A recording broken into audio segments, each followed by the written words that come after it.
అంగన్వాడీల అక్రమ అరెస్టులని తీవ్రంగా ఖండిస్తూ ఉన్నాం. నమ్మించి ప్రభుత్వం మోసం చేసింది. నిన్న ఉదయం మంత్రివర్యులు అచ్చెన్నాయుడు గారు సిఐటి రాష్ట్ర ప్రధాన కార్యదర్శి సిహెచ్ నరసింహరావు గారికి ఫోన్ చేసి మేము 3వ తేదీన విజయవాడకు వస్తూ ఉన్నాం, మీ నాయకత్వాన్ని పిలిచి చర్చలు జరుపుతాం, సమస్యలు పరిష్కారం చేస్తామని చెప్పారు. మీరు వచ్చే వరకు ఇక్కడే కూర్చుంటాం, మీరు చర్చలకు పిలిచిన తర్వాత మాట్లాడిన తర్వాతే మా వాళ్ళని ఇంటికి పంపిస్తామని చెప్పాం. వారు సరే అని చెప్పారు. రాత్రి పోలీసు వారు కూడా మీరు చేసుకోండి అని చెప్పారు.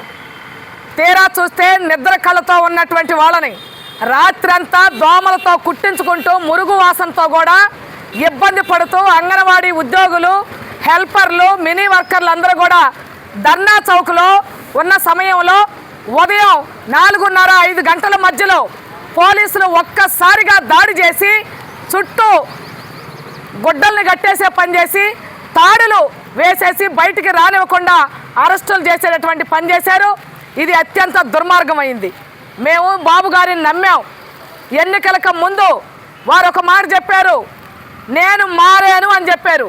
నా ఆడపడుచులారా అని మాట్లాడారు. అది మేము నమ్మాం. మీరు మారలేదని మరొకసారి నిరూపించుకున్నారు. అంగన్వాడీలు జీతాలు పెంచమని అడుగుతూ ఉన్నాం. 7 ఏళ్ళు అవుతూ ఉంది. గత ప్రభుత్వం 1000 రూపాయలు పెంచింది.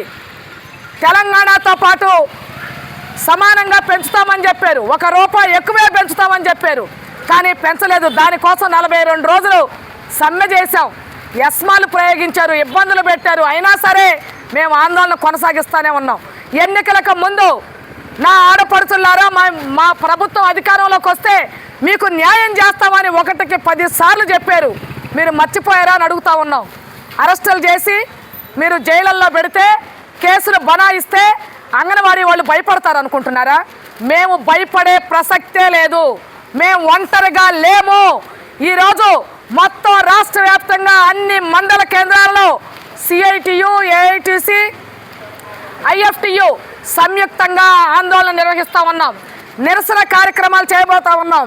మా సమస్య పరిష్కారం అయ్యే వరకు, జీతాలు పెంచే వరకు మా ఆందోళన పోరాటం కొనసాగుతూనే ఉంటుందని ప్రభుత్వానికి హెచ్చరిక చేస్తూ ఉన్నాం.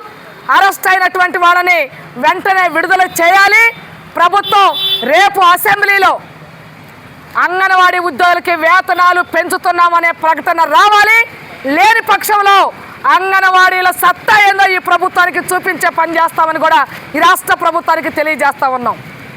కె ధనలక్ష్మి, సిఐటి రాష్ట్ర కార్యదర్శి.